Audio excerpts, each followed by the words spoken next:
Hello, we have already covered chapter 3 in class before. We have understood that David decided to find his only surviving relative, Miss Betsey Trotwood. That was considered the first decision he had ever made in his life. Why did David decide to run away? He had been exposed to humiliation, hunger, and abuse in the warehouse. He felt lonely after the Micawber's departure. Being among all these illiterate children in the warehouse, he was afraid of forgetting everything he had learned, and therefore there was no hope he could have a better future. So he decided to run away to make a better future for himself. Why did we consider running away to his aunt a risky decision? First, because we had known Miss Betsey Trotwood as a staunch feminist in chapter 1, so maybe she wouldn't even accept him. David only knew that she lived in Kent, but he didn't know her exact address, so maybe he wouldn't be able to find her. She was a very old woman, so maybe she had passed away. What are the problems or the obstacles that David had faced throughout his journey from London to Kent, where his aunt lived?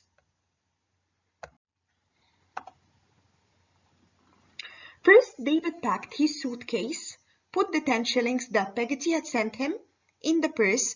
This again shows that Peggotty acted as his guardian angel. Then he decided to go to his aunt.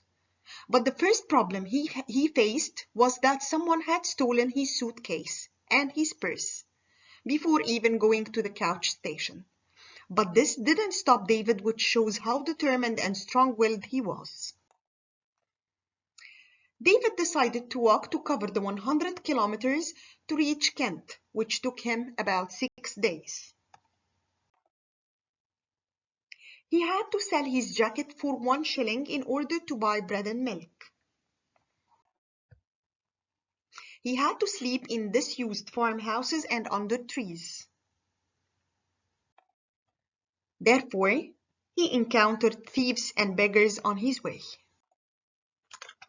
What was Miss Betsy's reaction at seeing David?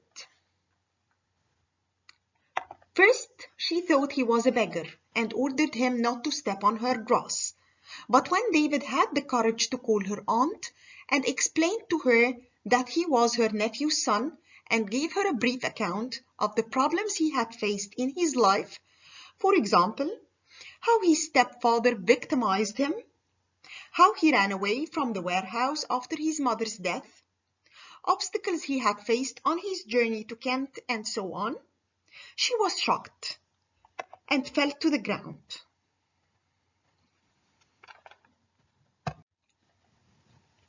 How did Miss Betsy act as a good foster mother throughout this chapter? A foster mother is the mother who adopts a child. First, she took David to the sitting room and gave him some medicine. She wrapped him in a blanket and put him on the sofa. She gave him a shower and clean clothes. She gave him a good meal and an airy room to sleep in. She listened to his story and sent a letter to the Murdstones, informing them that David was at her house. And when they came, she treated them in a very rude way. She dared to stand for David's rights and say what Clara couldn't say. She asked them about David's inheritance, but they denied that David had inherited anything from his mother or father. When the Murdstones tried to portray David as an evil, wicked child, Miss Betsy didn't believe them.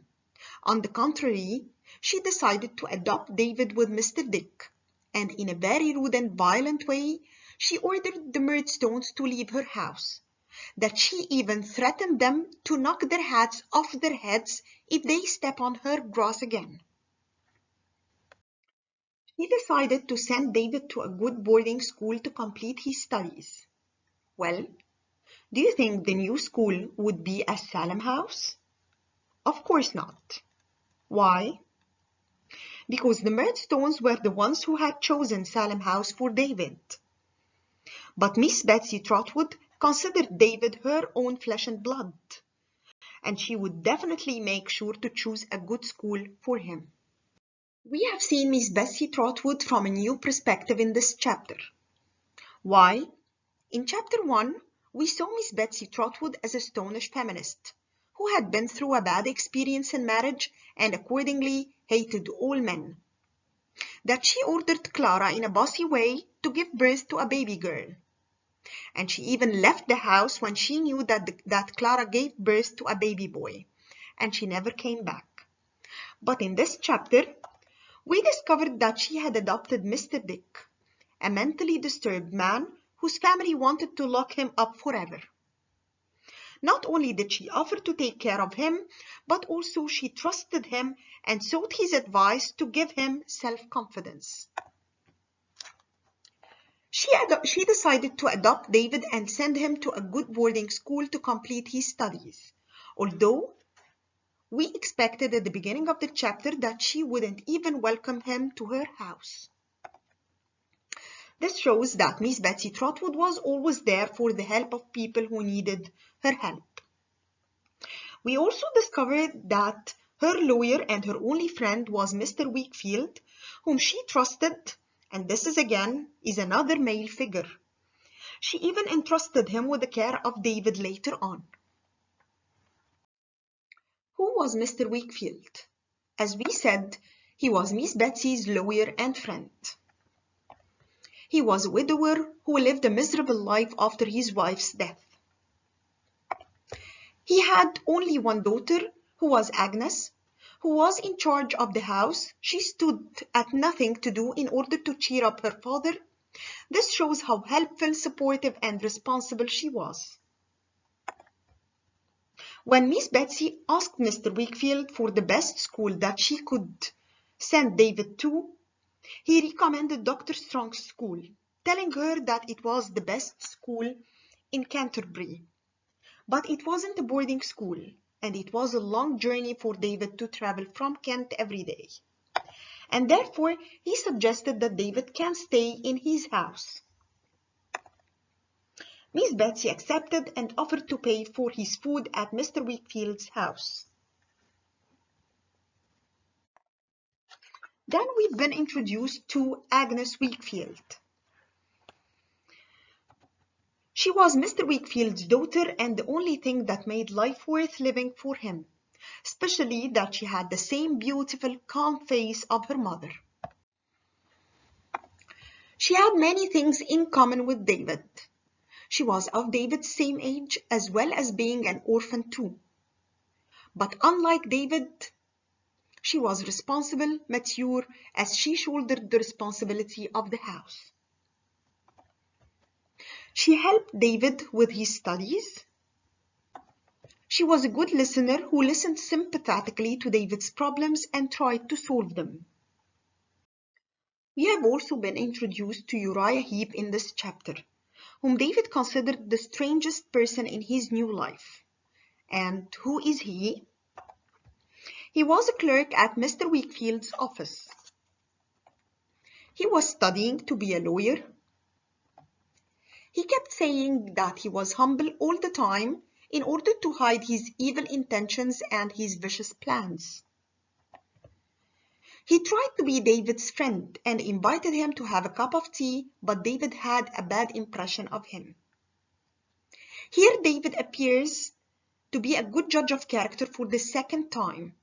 The first time when he said about Mr. Murdstone that he had a black mustache and an unpleasant smile. And in this chapter, he said about Uriah Heep that he had an oily smile. So sometimes, not always, David appears to be a good judge of character. Why do you think he insisted on becoming David's friend? Well, actually, this is because he was a social climber who wanted to belong to a higher social standard than his. Upon insisting on inviting David, David didn't want to seem rude, so he accepted his invitation. And while they were drinking tea, he saw someone passing by in the street who turned out to be his old friend, Mr. Micawber. Although David was so glad to meet Mr. Micawber again, he took him and left quickly, as he didn't want anyone to know about his work in the warehouse, especially Uriah Heep. Finally, Dr. Strunk's school was the school that Mr. Wickfield had chosen for David and had recommended for Miss Betsey Trotwood. Dr. Strunk's school stood in sharp contrast with Salem House, which means it was healthy, funded by the government, and so on. Dr. Strunk enjoyed teaching the students himself. Dr. Strunk never punished anyone, which means they didn't practice corporal punishment in this school. David was able to make friends with the teachers and the students as well. David learned a lot in this school until he turned 17, and that was the end of David's childhood. Thank you.